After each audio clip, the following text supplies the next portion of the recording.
lacagtan ay gabdhaha qurba joogtu soo gaarsiin qoyskii dhawaan wiilashu kaga geeriyoodeen ceel ku yaala tuulada Harahawde degmada Shabeelley ayaa waxa uu soo wakiishay Suldaan Cabdiraxmaan Bade wuxuuna suldaanku lacagta ku wareejiyay aabaha Allah u naxariista afarta marxuum wuxuuna sheegay suldaanku in lacagtan ay bilow tahay balse ay jiraan lacag kale oo dhawaan la soo gaarsiin doono qoyskani runtii lacagta yar ee wado waa bilow maanta waa gabdhaha ay bixiyeen yar u keenay maanta odaga 552 kuna waa bilow lacag badan oo la soo ordayana way jirtaa insha Allah waa soo gaarsiin doonaa odayga iyo reerka hadii Ilaahay raali ka noqdo dadkii inta soo bixiyay waxaan ugu ducaynaynaa inuu Ilaahay wax khayr qaba oo siiyo oo meesha ka soo saaro wax khayr qaba Ilaahay ugu bedelo gabdhaha iyo inamada dibadda laga jooga dhamaantood waa soo ducaynaynaa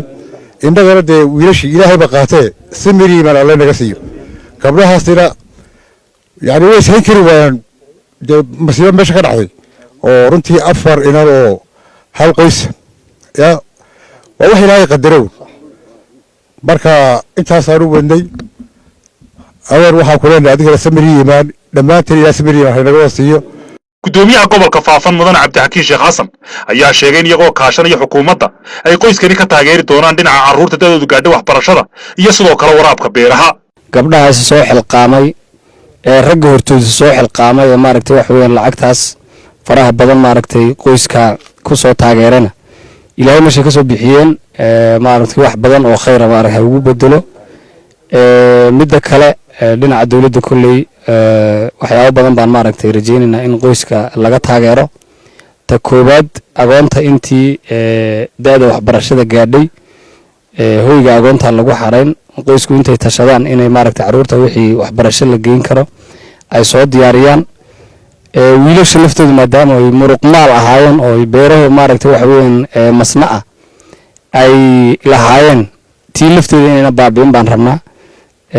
waxaan maaragtay wax weyn oo la kaashan xafiiskan ilaalinta deegaanka u keeni doona hadii Ilaahay yiraahdo oo hadda ka hor kala hadalay oo soo qaadi doona ay dhiman tahay solar laga maarmayo maaragtay wax weyn ceelkan afka banaan ee dadku ay ku dhacayaan taas marka wax weyn si wax soo saarkii uu qoysku uga joogsanin iyadana waa lagu tala jiraa aabaha Allah u naxariistay afarta wiil dhalay ee gabdhaha lacagta soo gaarsiiyeen ayaa ugu duceeyay gabdhaha in Ilaahay wax khayr la ugu bedelo Ilaahay idinkiisa Allah idinka ajirsiiyo annagana sabir iyo iimaan Allah naga siiyo adduunka intaan joogno Ilaahay haynagu liibaan آخرنا الجنة الله نجي أنت أسوس